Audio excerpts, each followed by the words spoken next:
I've been shooting Blackmagic cameras for over a decade, and having an AF system for video has always been a trade-off. You get an incredible image at insane value, but if you need a reliable AF, you look somewhere else. So when Blackmagic rolled out their own phase detection autofocus system as a free update, and then put multiple updates on top of that, I just had to see how far it has come.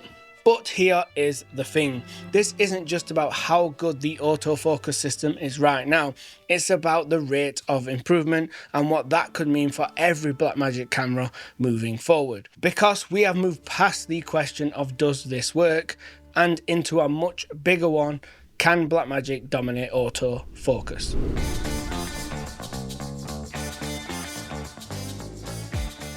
Back in early April 2025, Blackmagic announced their new firmware update, which was Camera Update 9.5. So this phase detection style of focus, which is way better for video, happens on a sensor level. This is not something that is software inside of a camera. It is enabled through having certain phase detect pixels on the sensor of the camera.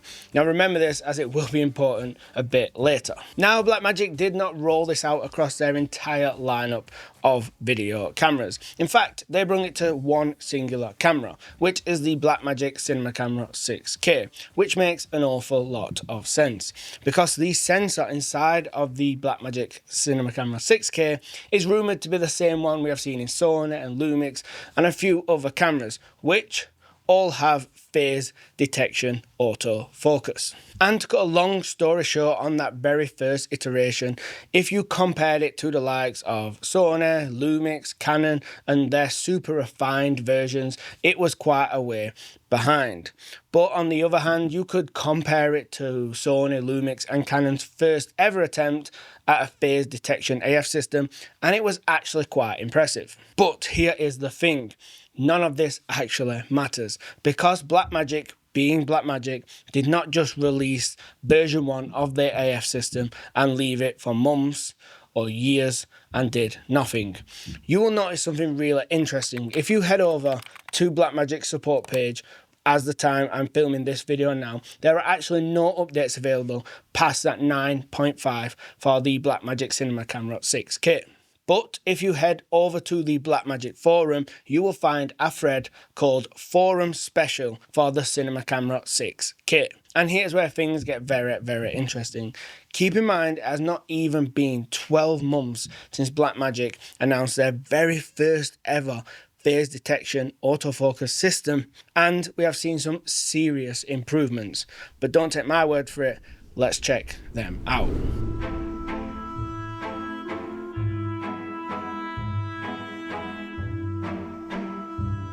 Because Blackmagic are known for making some of the most user-friendly cameras in the entire industry, everything is super straightforward. There are actually two different ways of the time of recording this to get into your AF kind of selection modes. One is just swiping right across the screen and that will bring up the 4 different options. The second one is to hit the monitor overlay symbol in the top left corner, which again, we now have a new AF tab alongside our focus peaking and false color and guide overlays, which takes you to the same 4 options.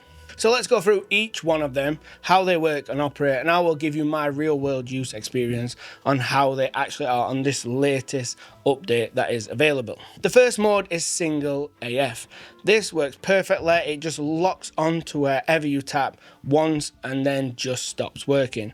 It works great, but realistically this is not that useful for video, so I won't spend much time on it. Next up is continuous autofocus. This will place a box wherever you tap across the frame of your image, and whatever's inside that box, it will keep in focus. When I first used it, I was so shocked and surprised at just how good it was. They got it so good so fast.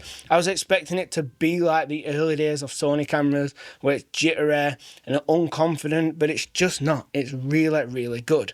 In fact, I'm actually using that mode right now. So I have the box around this section here, focus on me, and if I move, you'll see it went to the background and back to me. And where it becomes really useful is if you pick up an object, place it in front of the camera, you'll see it will pull focus. And it just has this really organic kind of dampened focus pull to it. I don't know why it was so hard for other manufacturers to kind of just get that smoothness. In the deep settings, there is more options where you can choose a transition speed, and it is crazy fast on the highest setting. I run it around the mid setting, and that's currently what you are seeing right now. I've only had my hands on a Blackmagic Cinema Camera 6K for maybe 1 to 2 months now, but since then, I've used this on talking heads, I've used it on top-down shots, on products, on real paying jobs. That's how much I trust this continuous AF mode, where it's just placing whatever you want in focus inside the box. Next is onto object tracking. So what this will do is when you select an object in your frame, it will try using kind of AI to identify the color, the size, the shape to lock onto that object. If the camera moves or the object moves, it will then try to move the box and keep it attached to it. It's definitely not the strongest mode in the camera, but I've used this in some really controlled scenarios like product work, when I'm shooting B-roll of lenses and objects for my YouTube stuff. I would say if Sony's object tracking is a 9 out of 10, then Lumix are now at like an 8 out of 10. And then I would say Blackmagic are roughly around the 7 out of 10. And in some scenarios, I actually found the Blackmagic to be better than them both, but this is really dependent on a scenario basis. On to the final mode, which is face detection. Now this will kind of detect the people inside of your frame. It will locate their faces and try and keep them in focus. First, it will identify them by placing white boxes around all the faces in the shot. You will then select which one you are asking it to track, which it will turn blue, and then it will be locked on to that person. I actually got to the point where I got confident enough to actually use this on a couple of kind of talking head interviews. One of them had multiple people in shot. It was quite controlled and I'd lit the people, everything was exposed quite well. But I locked on to one person and 50 minutes later it was still locked on to that same person. The technology is clearly there for me, and I just think it comes down to them adding more options between eye focus or full body focus, more AI detection modes, and all the stuff that we've seen added to these other mirrorless camera brands over the last year or two. As I mentioned though, let's not just take my word for it. What we can do is we can get one of the latest Lumix cameras with one of those super reliable AF systems inside, and we can run it with the same lens, same aperture, same everything, side by side with this Blackmagic AF system to see how close these two cameras can be.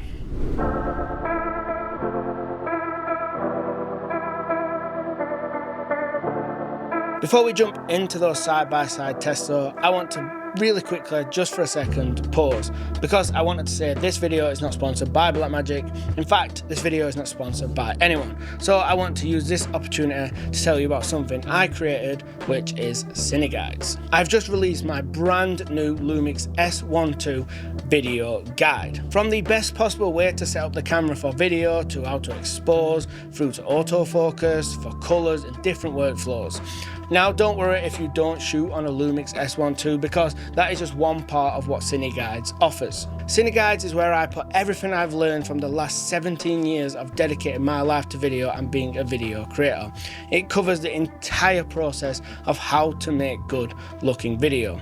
Camera fundamentals, lighting, framing, exposure, shooting real projects, editing and colours. Whether you are a filmmaker, a freelance videographer, a content creator, or someone who just wants to get better results from their camera, there is something in there that will help you level up regardless. I will leave a link at the very top of the description, and thank you so much for supporting the channel. Now, let's get back into these tests.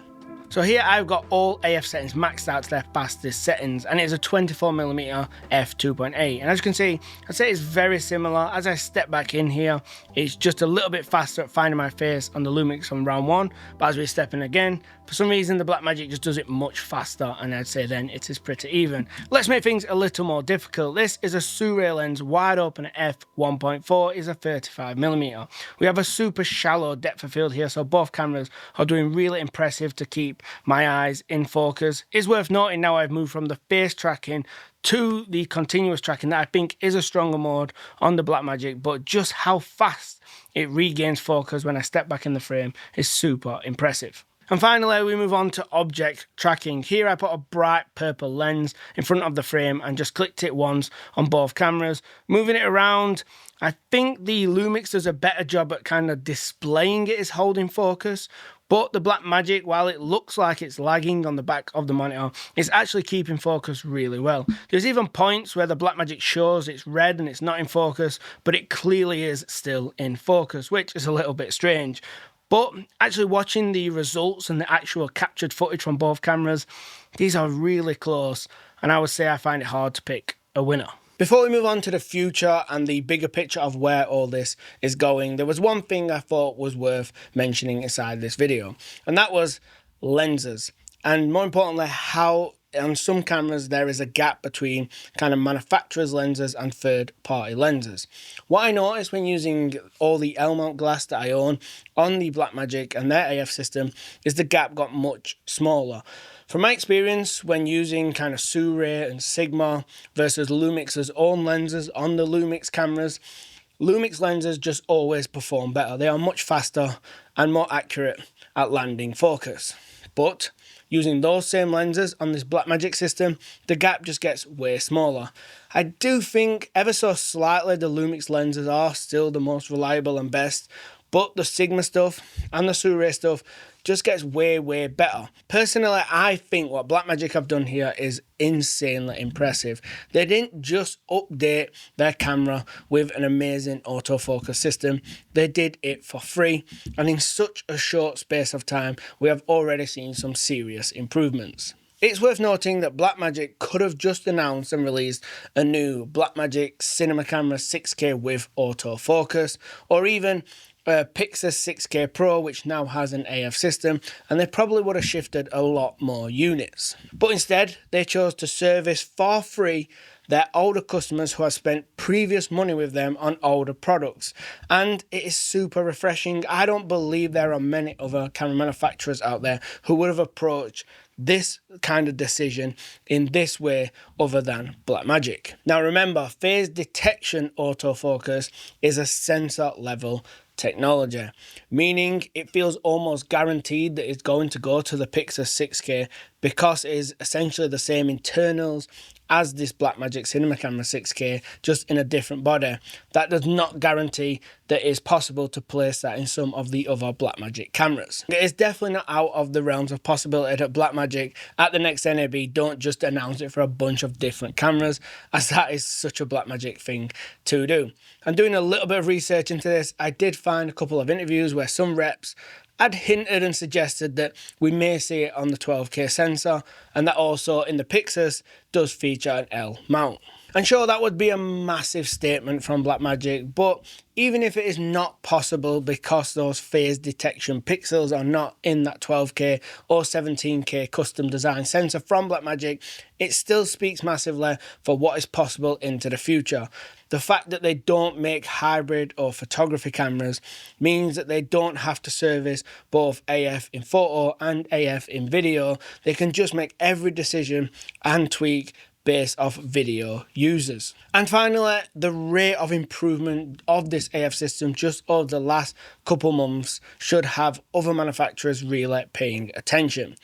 And this is also not the first time we've seen this story from Blackmagic. If you go back a couple years, people used to laugh at the idea of Blackmagic DaVinci Resolve challenging Premiere Pro and Final Cut Pro as a video editing software. And look where we are today. And Blackmagic are not only invested in cinema cameras, they are also deeply invested in the world of broadcast. And more recently, we see a need for a reliable AF system on larger sensors in that broadcast world. Meaning, if Blackmagic set their sights on this AF goal and approach it the same way they did with DaVinci Resolve and how they updated that software, then I think everybody needs to buckle up. Because over the next couple of years, we could see all those people who love the image and how cinematic it looks out of a Blackmagic camera, but simply chose a different manufacturer for that reliable AF system, finally have a path to come across and get that image. And that would mean mass adoption. But if you want to see what I think of the latest Blackmagic camera, watch this video here.